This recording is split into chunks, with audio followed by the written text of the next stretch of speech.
mugenzure neza bene data mutajugunye intwaro y'Imana amasengesho ahindura ibintu ubundi amasengesho arayobora amasengesho arahindura ibyanze guhinduka bikagira gute mwizina rya Yesu ikunda abayikunda rero abayishaka mwete bazagira gute bazayibona ingoma za kabiri muri iki cyumweru dufite tumaze iminsi umwami Salomo ngo arasenga gisenga umuriro uramanuka utamera umuriro ukwiye kumanuka ni wacu Gasaje mwizina rya Yesu ariko ugeze kuri 13 ngo ni inteze nzige ni inteze byorezo ngo ariko abantu banje bitiriwe izina ryayo bagaca bugufi bagasenga haleluya murande kumva ni mwijuru makiriza igihugu komera Imana amasushimwe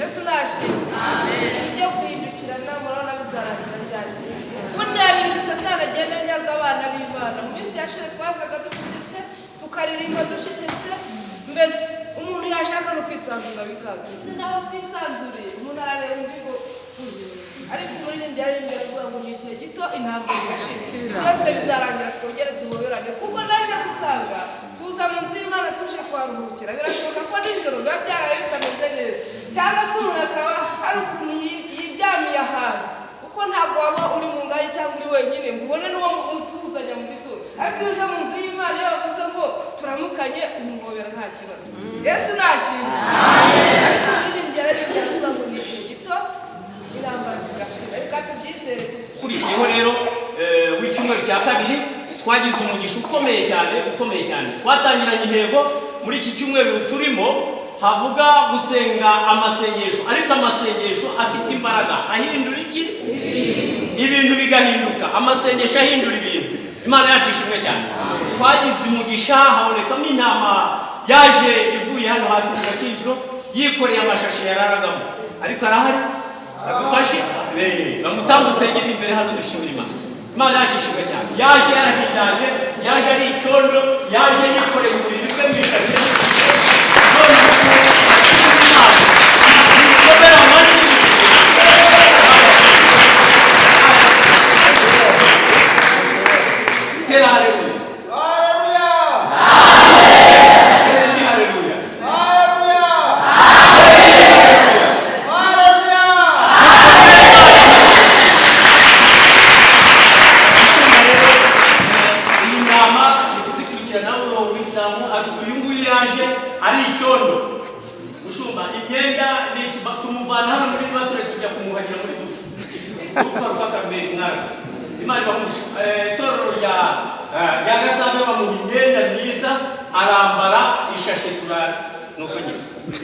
Imana yacu muyikomera amashira none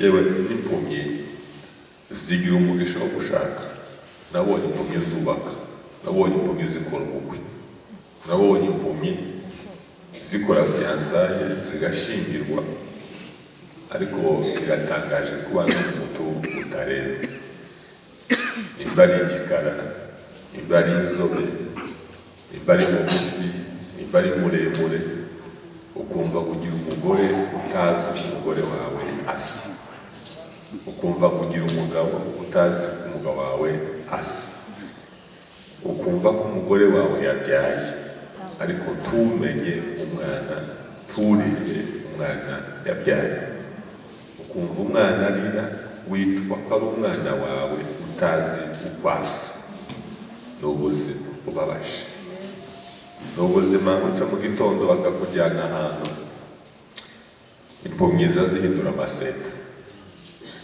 impumyi bayitereka ahantu igihe cyagera bamara kwihararuka bakayijyana kuyindi seta impumyi nitegereza ko abantu bagira gute bayiha uyihaye umunyuzeho kandi akenshi n'abayihereza usanga umuheza kagafaranga kanyuma mu zindi kagaceka cyaba ari igitangaza ufashe inote ya 5 ukayihereza impumyi akenshi bakunda kuyihereza ibiceri kandi ntamenya abayihaye ntanazi igiceri ni iki ntanazi n'agaciro kayo ntazi ibintu agiye kurya, ntazi ahantu agiye kurira, ntazi ahantu yicaye, ntazi ahantu aryama, ntazi abaturanyi, ntazi ababyeyi.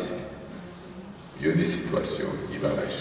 Twese hamwe rero muri ya kompanyi yacu y'abana b'Imana y'ijuru tuzanye mu izina rya Yesu Kristo turambuye ibiganza gatatu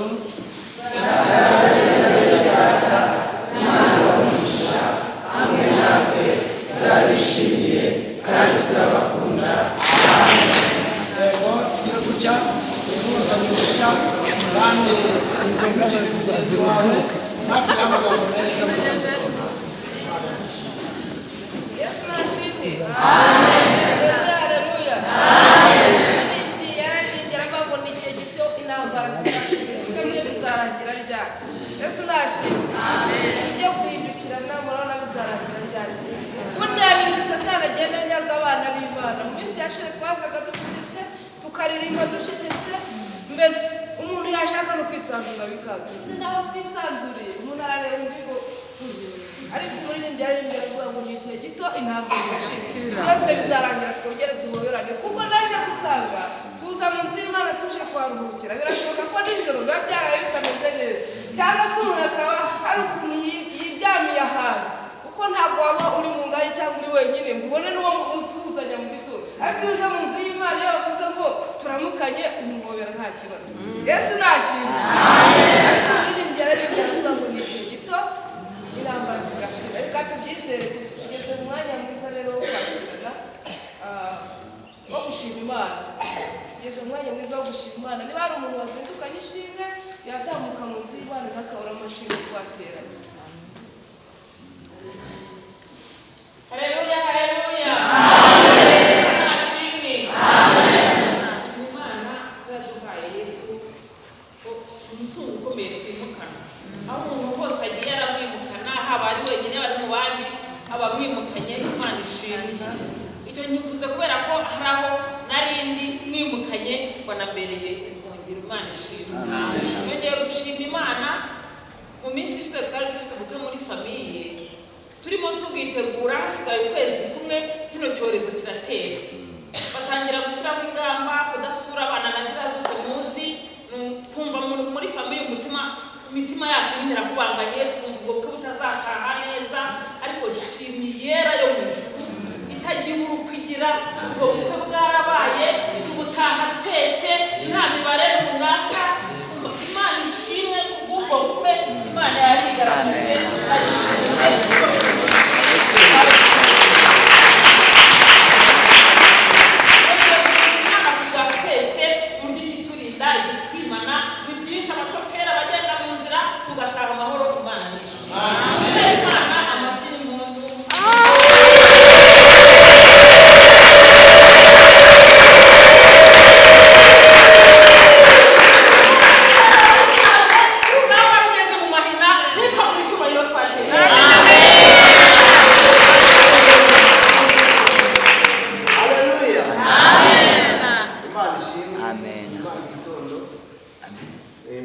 madamu yamaze hafi amezi arindwi ahagaze ku nshingano. Umudiyakoni bari muri iriya muri giheka yagiye kuba yumva ati nguhe uyu munsi uhagaze. Yageze aho ngaho n'umuvuduko pe ukura ufite n'izo mpamvu gusa na diyabete irabyuka ariko ubu ngubu yarakize. Icyo ashima Imana rero uwamuhagaritse ejo nimugoroba imvura irakuba hano muri giheka cyangwa se ndagira amatara no gute biranga nari nagenze imitagaruka ngira amatara ngwino tugiye kudekara ibyacu tujye gusenga Imana tudekare maze n'icyo noneho tumara gusenga Imana nimero yaciye kuri telefone yanjye irampamagara ati se ndibeshye ni se ni muri bandi ati ndashaka mu madamu wawe turi kumwe aramati madamu komite nyobozi maze gusuzuma ibyawe twasanze guhera none guhera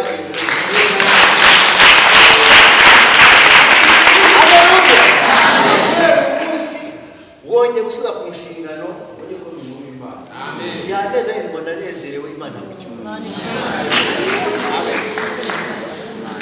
Yesu nashimwe. Gusenga Imana isubiza kandi ikurikirana ibintu bucece. Haleluya. Imana ikurikirana ibintu bucece ikavanamo igisubizo. Nta wundi muntu wakora ibintu nk'ibi usibye Imana yonyine niyirenganura. Yesu nashimwe. Kandi ubundi atwinjire mu mwanya wo gutanga amaturo n'ubundi Fisto wasenga Imana korali narangiza indirimbe Imana imuhamugisha. Amen. Reka twese tujye gushimira Imana turamushimiye kuzaza zawe Imbaraga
mugenzi we aramusubiza ati iyo ni ngombwa Gideyoni umugabo wo mu Isiraheli Imana yamugamije Abamidiyani yewe Gideyoni genda uko imbaraga zawe zingana humura witinya humura ntaguzapfa yewe Gideyoni genda uko imbaraga zawe zingana humura witinya humura ntaguzapfa humura ntaguzapfa humura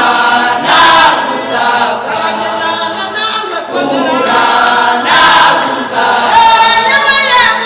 yewe Gideyoni genda uko imbaraga zawe zingana humura witinya humura ntaguzapfa.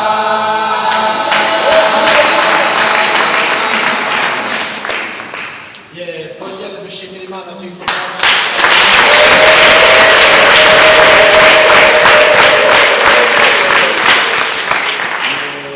tugize umugisha wo kubana n'umushumba wacu reka dusuhuze natwe tumwakire mu izina rya Yesu Kristo tumwakire mu izina Ya Yesu Kristo. yego reka tubagezeho amatangazo twihuse itangazo rya mbere no kwesa ari umwanya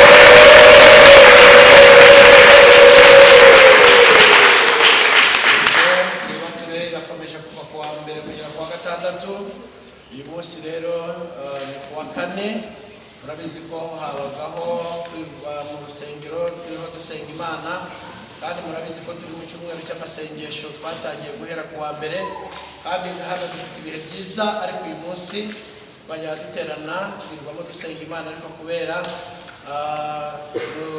mu itorero ryacu hari umubyeyi twabuze watashye hari ikiriyo kiri kuba ariko uyu munsi ni umunsi wo kumuherekeza kandi turamuherekereza hano mu rusengero ubwo rero amasengesho yo kwirirwamo ntayahari turi buze gukomeza nimugoroba ya masengesho n'ubundi atangira nimugoroba saa 11 muze kuboneka kandi hano rwose Gasave Imana ikomeje kubana natwe yafukuye riba muze tunyweho dushira inyota Imana yacu ishimwe turi kumwe kandi muri iki cyumweru turakomeza kubana na groupe Carmel ubona ko uko bukeye n'uko bwije bagenda biyongera kandi dukomeje kubagiriraho umugisha yaba mu ijambo ry'Imana ndetse no kudufasha gutegura buriya bukwe Imana ishimwe bazakomeza kubana natwe kugeza ku wa gatandatu Imana yacu ishimwe twihuse rero kandi tugira amateraniro 3 ku cyumweru ubwo turabwira abashyitsi kwara amateraniro 3 ku cyumweru rimwe ritangira saa 12 n'igice ni irya mbere rikageza saa 2 n'igice guhera saa 2 n'igice kugeza saa 4 n'igice ni irya kabiri irya gatatu rigeza saa 6:20 hagakurikiraho amateraniro y'Ibatsinda ndetse n'Igiheka uwa gatandatu by'umwihariko uwa gatandatu ku itariki 2 dufite ubukwe hano bw'abakristo babanaga ariko badasezeranye mu itorero kandi bizaba ari umunezero azaba ari ibyishimo dukomeje kubashishikariza gushaka intwererano ndetse ubwo bukwe tukabwitegura kuko ni ubwacu Imana yaduhaye igihe cyo kwitegura dukomeze twitegure dushaka intwererano kugira ngo biriya birori byacu bizagende neza Imana yacu ishimwe ubwo bazasezerana ku igaburo ntimuzabure kuko muzerekanwa no ku igaburo muzabe muhari Imana yacu ishimwe reka twinjire mu mwanya wo kwakira ijambo ry'Imana basabe twese duhaguruke tujye juru twese tujye juru Erika Sengimana bakundi tujya tubigenza barabizi abakozi b'Imana baruganiriye kuko turi buganire uyu munsi Imana ishimwe reke senga Imana sengera uyu mwanya tugiye kwinjira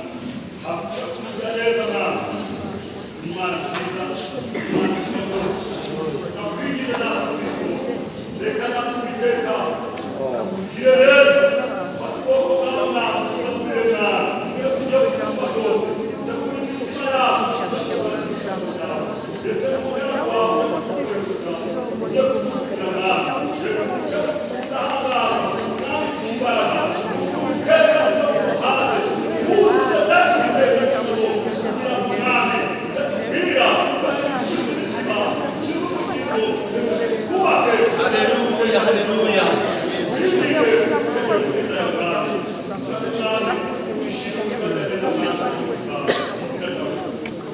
Amina. Manukiwe n'umwuka w'Imana. Anyuza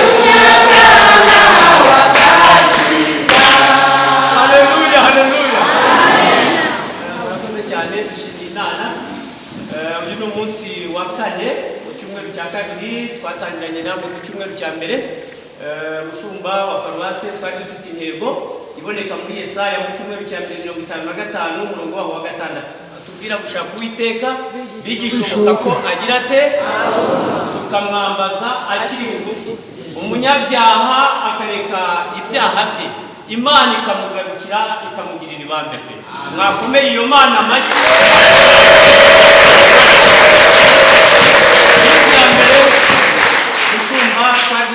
iminsi bigendanye no kwihana iminsi ya kabiri ikurikiyeho yari iminsi yo gushimira Imana imirimo n'ibitangaza yakoze iminsi yakurikiyeho ibiri dusoza icyo cyumweru yari iminsi yo gusaba ibyifuzo tubyereka Imana imbere y'Imana muri iyo minsi ya mbere yo kwihana rero twagize umugisha mushumba wa paruwase kuko by'umwihariko hahise hihana mu Islam Imana yacishimwe cyane arimo kumukurikirana ku munsi ukurikiyeho rero w'icyumweru cya kabiri twagize umugisha ukomeye cyane twatangiranye intego muri iki cyumweru turimo havuga gusenga amasengesho ariko amasengesho afite imbaraga ahindura iki ibintu bigahinduka amasengesho ahindura ibintu Imana yacishimwe cyane twagize umugisha habonekamo intama yaje ivuye hano hasi mu Gakinjiro yikoreye amashashi yararagamo ariko arahari agufashe bamutambutse yegera imbere hano dushimira Imana yacishijwe cyane yaje yarahindanye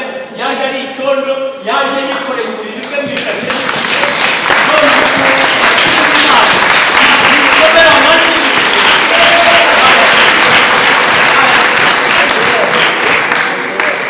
tera haleluya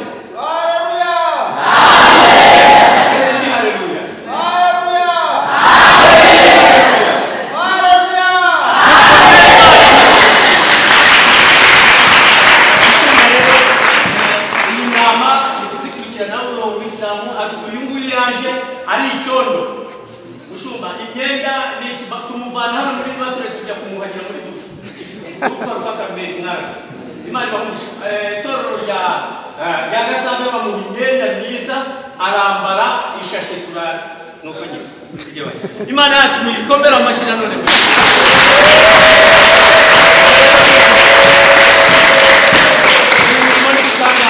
Imana ikomeje gukora ikindi mushumba mwuka w'Imana yahishuye abantu babana badasezeranye ubu kugeza ubu tumaze kugira couple zigeze muri 15 ariko dufite 10 zishobora kuba zirimo gukurikiranwa zujuje ibyangombwa ku buryo bavuye muri leta ibisigaye by'itorero barimo kugenda babitunganya ku buryo ku itariki 2 z'ukwezi kwa 12 tuzaba basohoje amasezerano yabo imbere y'Imana n'imbere y'itorero ryayo mwongere mukomere iyo Mana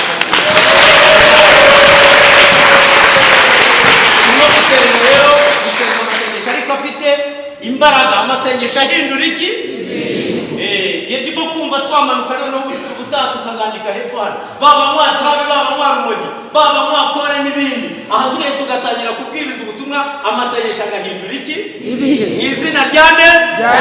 Rya Yesu Kristo w'i Nazareti. Imana yacu ishimwe cyane. Twaje rero dufite intashyo gushumba guturuka kuri paruwasi yacu ya Kamonyi.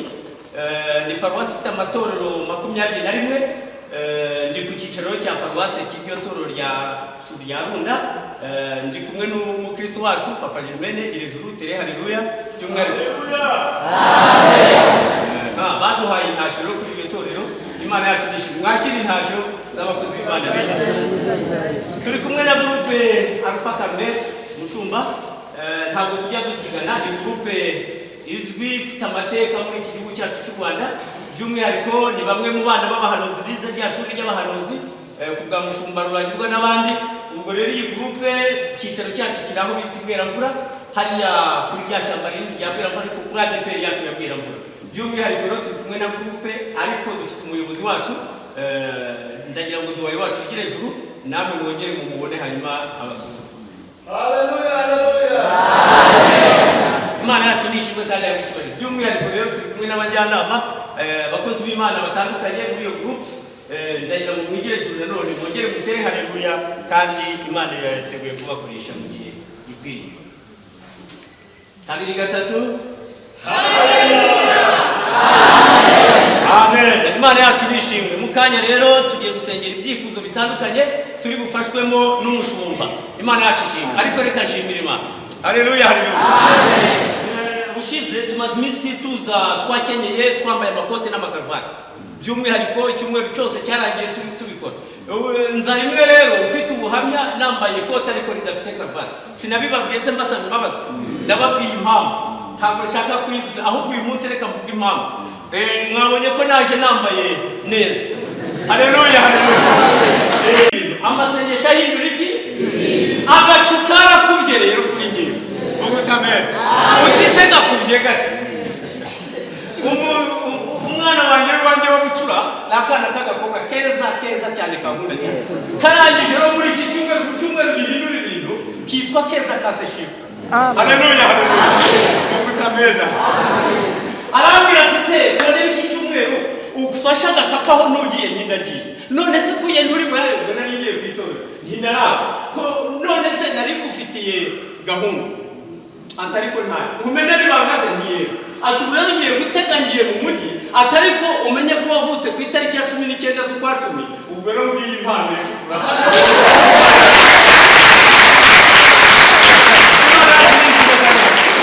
Haleluya, haleluya. Turafashijwe se. Reka dusome mu izina rya Yesu. Abami ba mbere ibice 18. Muzi ko twaganiriye ku mugabo bita Dawidi. Waravuduka. Haleluya. Mu kuvuduka kw'amasingira icyo bita Goliyati. Amaze kumugarika n'abari mu nyobo rero bavumbukamo n'ibinongo n'amahwa. Bati natwe tujye kwica Goliyati. Imana yacu twaganiriye ku mugabo bita Samusoni. N'imbaraga yari afite. Urwasa yarumwe gusa barwicisha abantu igihumbi. Imana yacu nishimye. Ariko arangije intwaro yari afite we arayijugunya. Mugenzure neza bene data. Mutajugunye intwaro y'Imana. Amasengesho ahindura ibintu. Ubundi amasengesho arayobora. Amasengesho arahindura. Ibyanze guhinduka bikagira gute? Mu izina rya Yesu. Ikunda abayikunda rero. Abayishaka umwete bazagira gute? Bazayibona. Ingoma za kabiri muri iki cyumweru dufite tumaze iminsi umwami Salomo ngo arasenga gisenga umuriro uramanuka. Ubutamera. Umuriro ukwiye kumanuka ni wacu Gasanze. Mu izina rya Yesu. Ariko ugeze kuri 13 ngo n'inteze nzige n'inteze ibyorezo ngo ariko abantu banjye bitiriwe izina ryanjye bagaca bugufi bagasenga. Haleluya. Mwanjye tumva n'imwijuru bakiriza igihugu. Komera Imana amasushije. N'igihugu gusa tugasenga.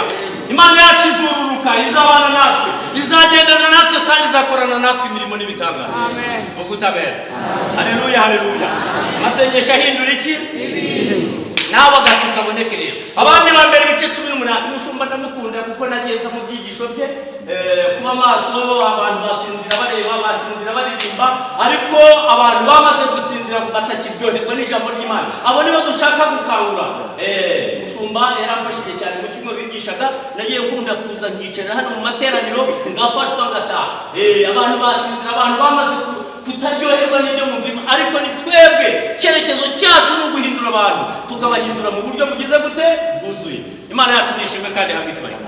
Ibice byaho 18 reka nisomera umurongo gusuhera wa 45 hashize umwanya ibice 18 twagezeyo abami ba mbere ibice 18 umurongo wa 45 hema twakire dusengeremo twakira umushumba wacu ariko turi mu ntego ivuga amasengesho ariko ahindura iki ibintu. Hashize umwanya rero muto ijuru rirahindukiza ryuzura ibicu n'umuyaga hagwa imvura nyinshi hagwa imvura ya rutotoma nuko Ahabu yurira igare rye ajya na Izereli. Imbaraga z'Uwiteka zijya kuri Eliya aracebuka yiruka imbere ya Ahabu amutanga ku irembo rya Izereli. Mwakire neza ijambo ry'Imana. Ariko ngo hashize umwanya muto y'agacu kagira gute karakuba. Imana yacu nishimwe kandi habicwa. Icyampa muri iki gitondo agacu kakagukubira nawe. Vuga amen. Icyampa muri iki gitondo agacu kakagira gute kagakuba. Ntabwo nshaka kuvuga amateka y'uwo bita Eliya. Eliya ndamukunda cyane. Eliya ni umwe muri babandi batumiye abahanuzi ba Bayali ndetse n'umwami aramusanga Ahabu aramubwira ngo ni wowe Eliya wateje Isirayeli umuruho. Aramubwira ngo oya wibeshye ku muntu w'Imana ntabwo ari njye ahubwo ni wowe n'inzu ya so kuko mwateshutse mukareka amategeko y'Uwiteka. Imana nidusanze kandi Imana nitugire neza. Icyampa akacupa kagukubira.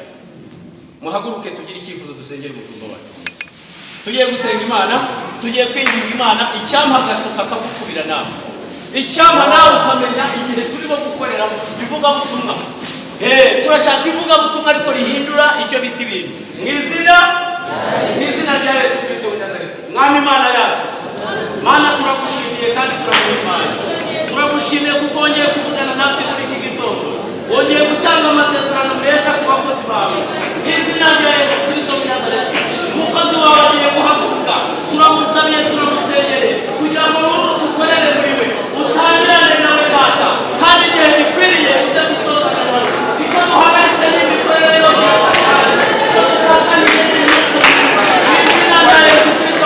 Izina rya Yesu.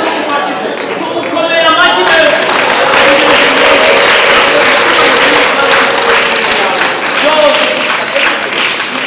Cyane mu izina ry'umucunguzi wacu Yesu. Mwakire neza ijambo ry'Imana.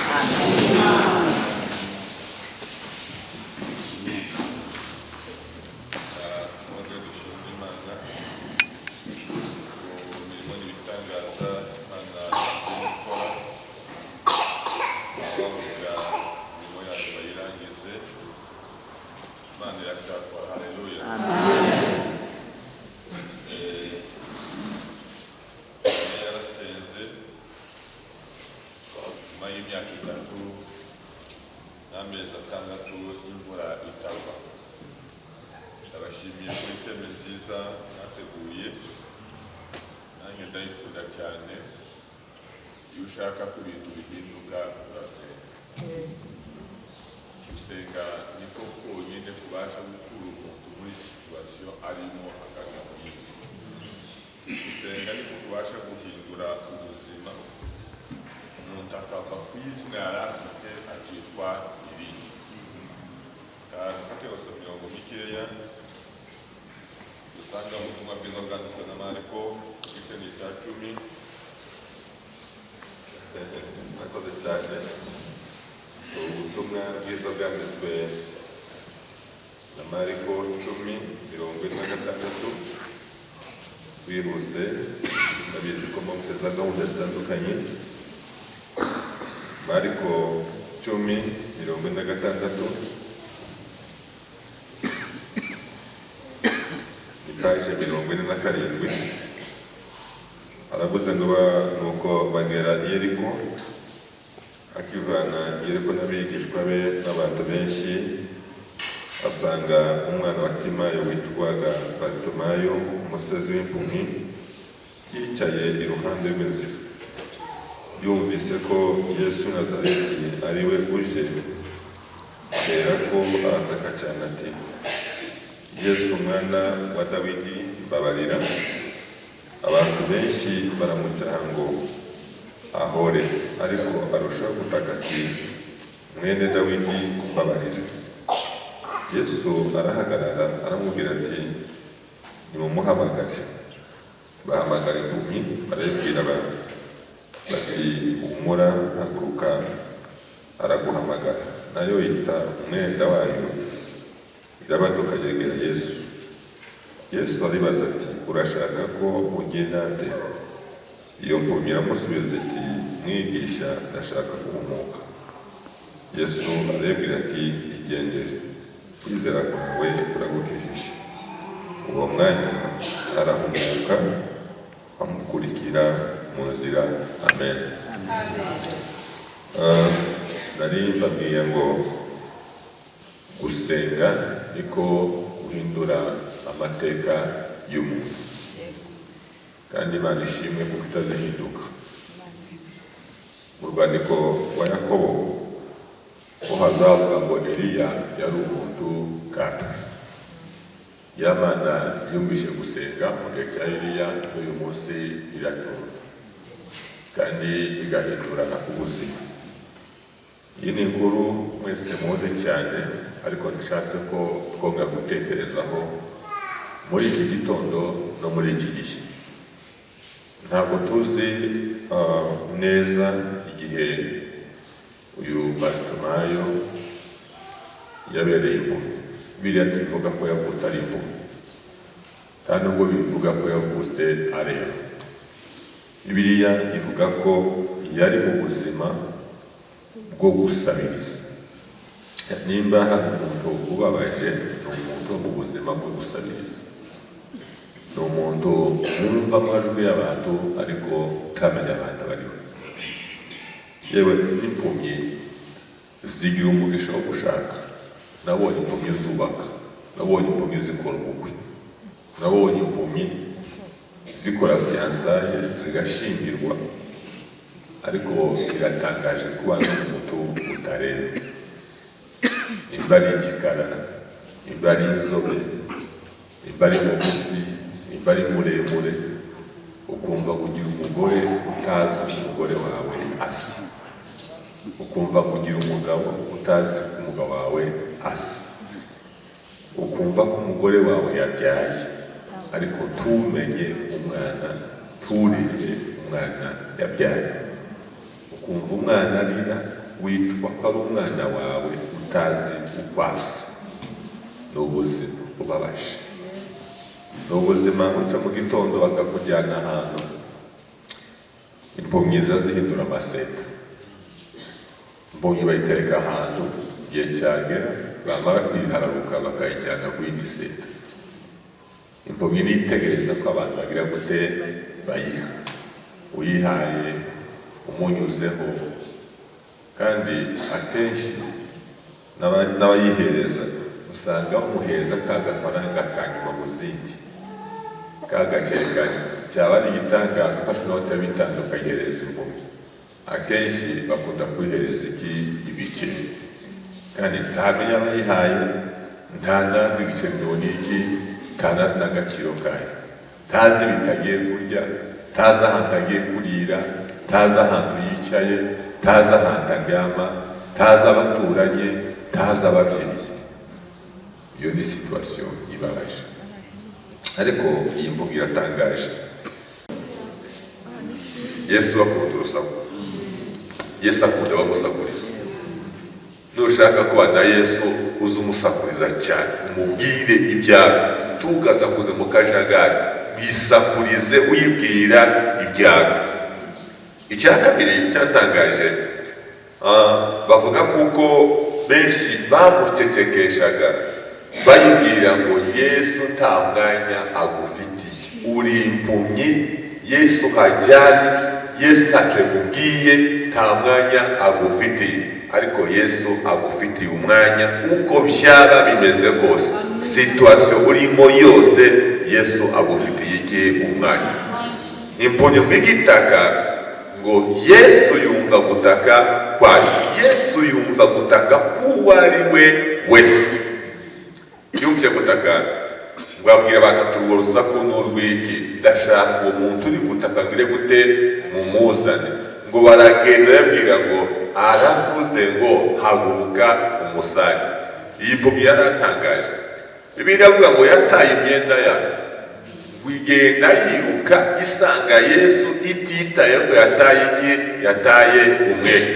Igeze kuri Yesu, Yesu aribaza ijambo rikomeye cyane, urashaka ngo nkugirire gute?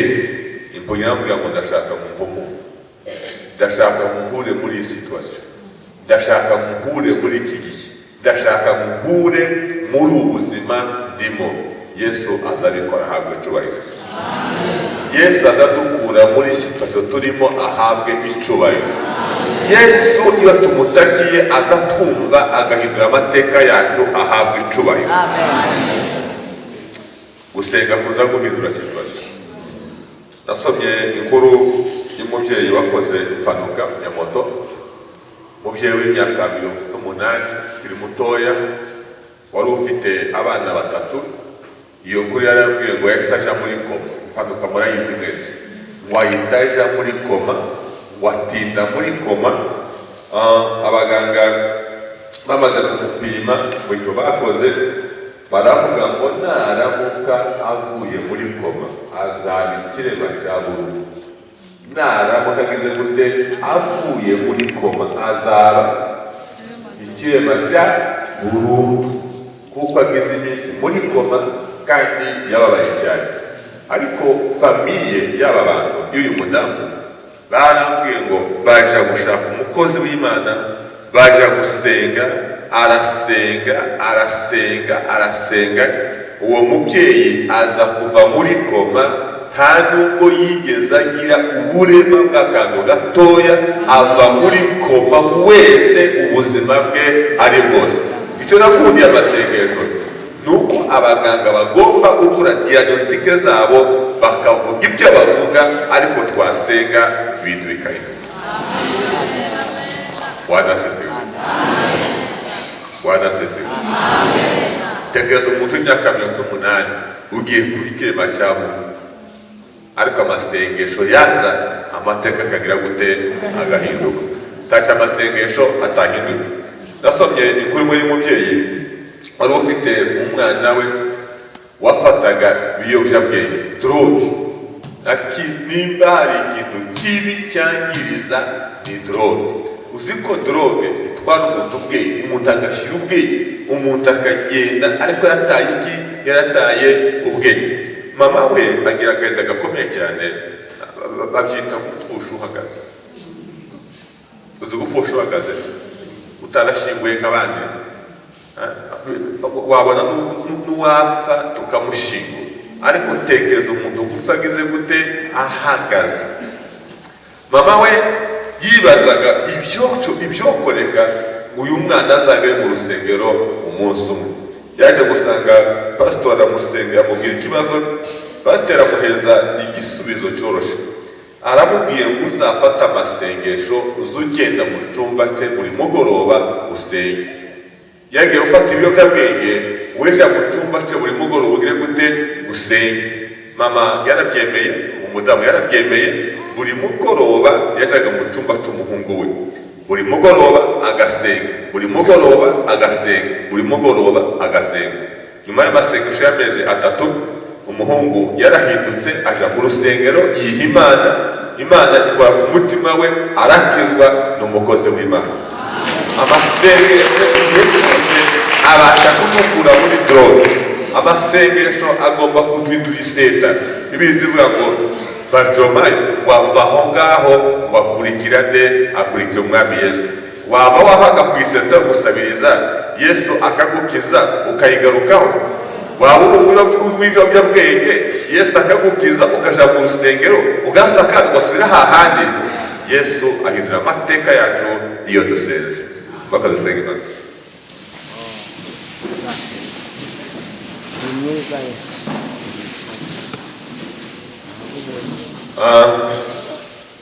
Kugira ngo dusenge amasengesho ahindura situasiyo turimo, situasiyo yacu, nuko tubanza tukayigaya. Tushobora gusenga amasengesho ahindura ubuzima bwawe utarabugaya. Tushobora gusenga amasengesho utaragaya huri. Hari abantu benshi bagenda banyurwa nuko bameze, kandi uko bameze atari bwiza. Umuntu akanyurwa n'aho atuye atari heza. Umuntu akanyurwa n'ubuzima arimo atari bwiza. Mubanze mwange ubwo buzima.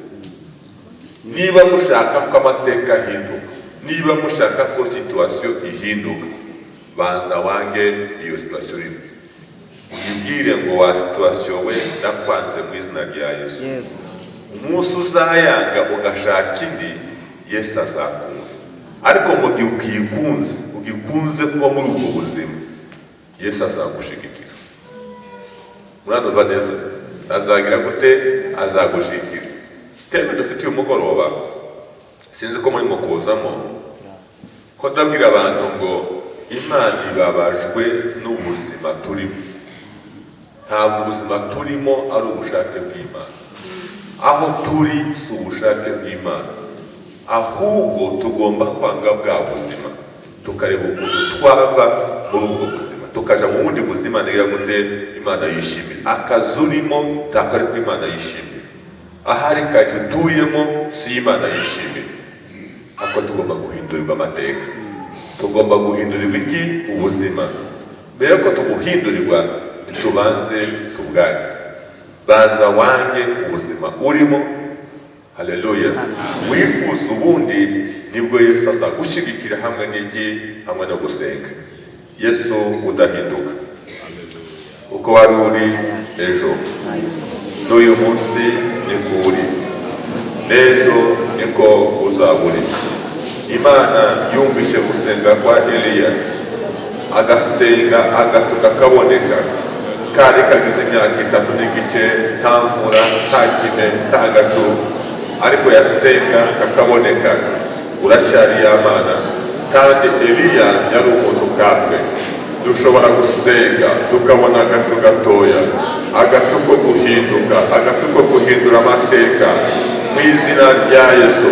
Uko wumvishe gusenga, uko wumvishe gutaka, wabadomayo menetimayo, n'uyu munsi uratuza. Wamukuye ku nzira, wamukuye mu buzima bwo gusabiriza. N'uyu munsi hari abo bakura ku iseta bagize nk'imyaka, ari ntacyo bahakura, ari ntacyo bahabonera, ukabashyira ahandi hantu, ugahindura amateka yabo, ugahindura amazina yabo, kubera ko Imana ikwitayeho. Ntabwo wirengagiza uko turi twose, iyo tumutakiye uratumva, iyo tumuhamagaye utwitaho. Uko twaba turi twose, twiteguye kuduhindura amateka, twiteguye kuduhindurira ubuzima, kuko Imana ihindura ubuzima. Dusenge gushyira ijambo ry'igitondo. Bene data mushiki wacu, wumvishe kuri Imana ihindura amateka, muhereze ibyo gusenga, mugarure ibyo gutaka, urukuba gutaka kwasagira shinge na rugero, utarobanuye ku butoni, utarobanuye ku butoni. Uracyari y'Imana, uracyari yayindi, uracyakora ibitangaza, uracyahindura amateka, uracyahindura situasiyo, uracyahindura ubuzima. Ubwoko bwawe bukagushima, bukaguhimbaza, bugahabwa icyubahiro. Wowe ukura abantu muri droge, wowe ukura abantu muri koma, ukabahereza ubuzima, uhabwa icyubahiro. Ushimwe hejuru, urabishoboye, urabishoboye, urabishoboye. Urakoze Mana, urakoze Mana kuri uyu mutwaro, urakoze Mana kuri amaso yo kureba aho turi, n'uko tumeze, n'ubuzima turimo tukabugaya. Abana b'abahanuzi bahunye aho batuye, barayitegereza, basanze haraze, bashaka kwagura. Haleluya. Reka twitegereze umwuka wa discernment, duhereze umwuka wo kwitegereza, duhereze umwuka w'ubwenge, tumenye aho dutuye, tumenye ubuzima tubayemo, tubwange tubugere ku izina rya Yesu, twifuza aho wifuza ko tuba, tugere aho wifuza ko tugera. Turagushimiye ko twumvishije, turagushimiye ko duteze amatwi, turagushimiye ko ubasha guhindura, tubisenze twizeye mu izina ry'umwami wacu Yesu. Amen.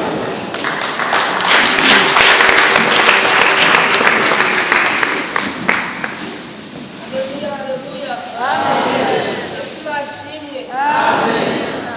Dushimiye Imana kandi dushimiye n'umubyeyi wacu utugejejeho ijambo ryiza. Ni ukuri ubuzima tubayemo butari bwiza ntabwo bunejeje Imana, nubwo bushimisha Satani ariko ntabwo bunejeje Imana. Nuko umuririmbyi yaririmbye akavuga ngo tunyura mu misozi tukanyura no mu mataba, ngo ibyo byose niko birushya umutima, ariko ngo tujye dusaba Uwiteka kugira ngo atwumve kandi adufashe. Tugeze mu mwanya mwiza wo gutanga amaturo ndetse n'icya cumi, tugashyigikira n'umurimo w'Imana dutanga ituro. Icyo giseke mushyira hirya gatoya kikarushaho kose santimetero. Murabizi ko dufite ubu kuwa gatandatu turatura ituro nanone yo gushyigikira ubwo bukwe. Ubwo rero tugeze mu mwanya mwiza wo gutanga ayo maturo. Ibyo byose tubizirikane, dusenge Imana, niturangiza turaririmba indirimbo ya 16 ibitero byayo 2. Data twese turagushimiye, dushimiye neza yawe n'urukundo rwawe, dushimiye kugukiranuka muri byose, Imana yacu bwite. Tugeze mu mwanya mwiza rero wo gutanga amaturo ndetse n'icya cumi. Uwiteka Mwami Imana ufashe cyane ababashije kugira icyo babona ndetse n'abatagira icyo babasha kubona ubwabo cyangwa se kubw'iminsi n'ibihe bahagazemo. Turigize kugira ngo kuba bwiza kubabe. Turagushimiye rero kuko uri kumwe natwe, kutugira neza no kuturengera n'izina ryawe tubisabye twizeye. Amen. Turimo mu muririmbyi uravuga ngo aba Yesu bishimira izina rye 16. Yesu bishimira izina ryiza,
Imana nziza, Imana ishobora byose, Imana dukunda, izina ryawe rihabwa icyubahiro.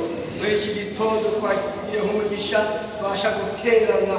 Muri iri teraniro hari abatanze ubutunzi bwabo, batanga icya cumi n'amaturo ndetse n'ishimwe, banezezwa n'imirimo wakoze. Aho umugisha mu izina rya Yesu, n'abatagize icyo babona, ukizira utabara abantu bawe baje bagushaka kugira ngo mu gihe gikwiriye nabo bazabona icyo bazana mu nzu yawe. Komeza kwigaragaza kandi ijambo ryawe twumve mu nzu yawe, rigira imbaraga mu bugingo bwacu, ridutera imbaraga yo kuza gukorera. Tubyambaje Imana twizera izina rya Yesu Kristo umwami wacu. Amen. Haleluya, haleluya. Amen. Dushimiye Imana ibanye natwe.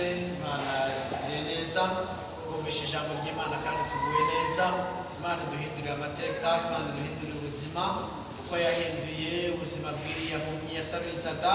Natwe hari ibyo Imana yakora, yatugirira neza, yaturwanirira, yatwimana, yaduhindura amateka, natwe ubuzima bugahinduka. Kandi dusenga Imana bishoboye ihindura ibintu. Imana yacu ihindura amateka, kandi natwe Imana yagiye guhindura amateka. Uko twari kera siko turi, hari icyo Imana yakoze. Tuyikomere amashyi.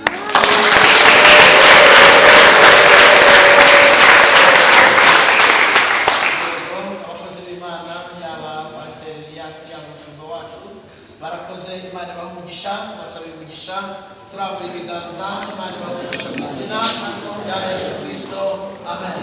Groupe Karumeli, Imana ibahe umugisha. Mwarakoze cyane, mukomeje kubana natwe kandi mukomeze gutuzanire n'abandi kugira ngo turusheho kugenda tumenyana. Mwarakoze cyane kandi mwaje banyifuza ku mwami. Imana izabagororera, Imana yacu ishimwe. Dushimiye korali Shalom badufashe guhimbaza Imana. Namwe tubasabiye umugisha. Imana ibahe umugisha mu izina rya Yesu Kristo, amen. Abakristo mwese muri rusange, Imana ibahe umugisha. Turimo dutegura ubukwe nk'uko bagiye tubibabwira. Dufite ubukwe ku itariki 2 kandi babageni mukomeze kuzuza ibisabwa. Twabatumye attestation de mariage zo ku murenge, uzizane abakozi b'Imana baba bahari kugira ngo babandike. Imana ishimwe kandi nizera ko mubigenza neza. Iminsi yagiye kandi mbonereho kurarika babandi twaberetse ejo dufatanyije gutegura ubu bukwe. Basabe bongere bajye ejuru kuko mu kanya turafata iminota mikeya tuganira. Niyo mpamvu twacunguje uburyo umwete kugira ngo dusige iminota mikeya yo kuganira kuri buriya bukwe. Bajye ejuru, bajye ejuru. Abari muri komite itegura ubukwe harimo koordinateri, harimo abajyanama, harimo abashinzwe ikigega, harimo umwanditsi, harimo mbese ni kwa kundi ubukwe buba buteguye. Aba bashinzwe kudutegurira buriya bukwe bwo ku itariki 2 bukazaba bumeze neza. Kandi nk'uko nahoze mbibabwira, mushaka intwererano kandi mutumire, tuzaba dufite ubukwe kandi Imana yacu izahabwa icyubahiro. Abakozi b'Imana rero muze gusigara, turakoresha iminota mikeya kugira ngo tuganire kuko nabonye nyuma ya saa sita tutabona umwanya kuko dufite iteraniro rya nimugoroba kandi dushaka kugira ngo tuze kubonekamo. Imana ishimwe. Reka tujye ejuru turarike umushumba wacu yigire hafi adusabe umugisha. Twagize umugisha wo kubana muri iki gitondo. Reka n'ubundi atambuke twatuye umugisha w'Imana, ndetse niba hari n'andi matangazo nayo yayaduha. Imana yacu ishimwe.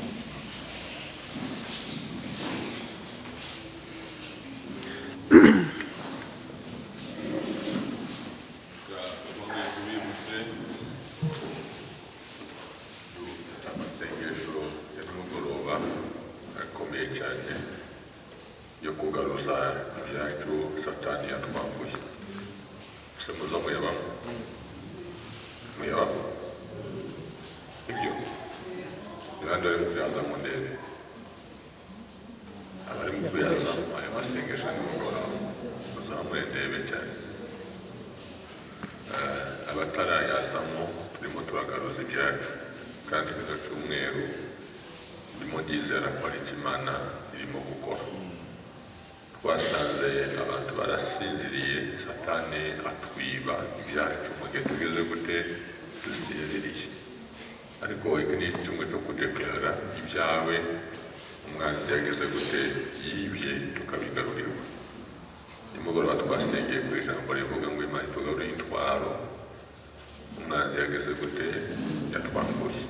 Ibyo turakomeje kandi saa 11 turakomeza n'amasengesho ndetse n'umunsi w'ejo. Nubwo uyu munsi ku manywa amasengesho atari bube kuko bisanzwe kubera impamvu twababwiye, hari umukristo wacu witabye Imana saa 4, umubiri we urabogeza ahangaha, turaza kumushyingura uyu munsi rusoro.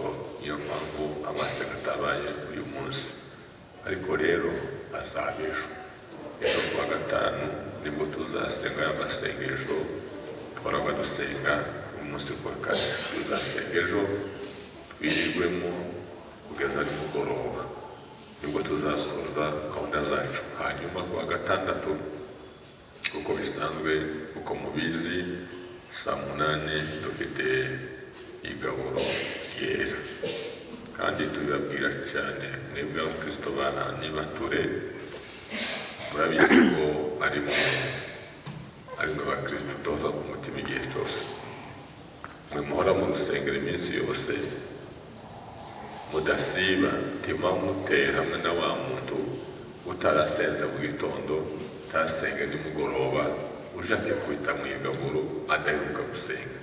Abantu baratandukanye. Ubwo rero biba byiza cyane ko muza mugasenga, mukaza mu mwanya wa mbere. Murabizi kuko iyo umuntu atinze gatoya ngaha kuwa gatatu munsi w'igaburo ayifatira hehe? Noneho ni igihe cy'ivu. Birabaje umuntu nkawe wakurikiye amatangazo icyumweru cyose cyangwa se bibiri, ugafatira igaburo hanze kandi intebe zihari. Imana ibahe bafashe muzabasha kuboneka ku masaha akwiriye. Ndumva amatangazo ari aho ngaho, gahunda yo ku cyumweru bayibabwiye kandi maze kuyimenya. Mana, dukomeje kubaha kuri Imana, dukomeje gushima ineza yawe kuko tuyibona buri munsi kuko nuko bwije. Iki gitondo watugiriye neza, wadutije ubuzima, wadutiza umwuka mazima, tugatera intambwe bikemera, tukaza mu nzira bikemera, tukumva amagambo yawe bikemera, tukumva indirimbo bikemera. Wakoze kuko ubaga natwe tugiye kuva aha ngaha, tugweretse uyu munsi wose, activities uyu munsi wose, uziwemo cy'Imana, uyobore cy'Imana. Buri muntu wese aho akwirirwa abona ubwoko bw'Imana, abona ineza y'Imana, yumve presence y'Imana hagati muri we. Nimugoroba uze kubana natwe, uze kuduha atmosfere nziza, uze kuduha ibiryo byiza, uze gushyira abantu mu inyota yo kuza imbere yawe, kandi ibyo tuvugira imbere yawe nimugoroba wongere kandi ubyumve, wongere kandi ubyiteho, wongere kandi ukomore abana bawe bakomeze gutaka, bakomeze kutekana ibyabo, bakomeje kurenganuza ibyabo, bakomeze kubana ibyabo umwanzi yabatwaye. Urakoze Mana kuko ukora ibirenze cyane ibyo tugusaba. Tugeze mu mwanya wo gutandukana rero, jana buri muntu wese gutandukana kwacu kukwera, umuntu umwami wacu mutata n'urukundo rwawe n'umwuka wera bikomeze kwinda ubugingo bwacu uhereye none kuzategwa mu Yesu. Amen. Tujyane n'amahoro ya Kristo Yesu.